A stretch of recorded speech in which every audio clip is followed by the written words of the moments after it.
आकाशी चंद्र चांदण्या तोडून मी का आणल्या, मनाचा पाळणा करू बांधून घे जरा झुला, डोळ्यात तूच साजणी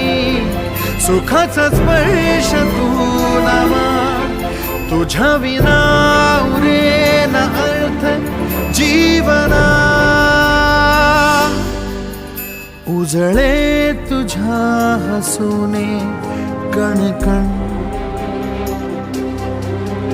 अन चंद्र हे हातीचे काकण.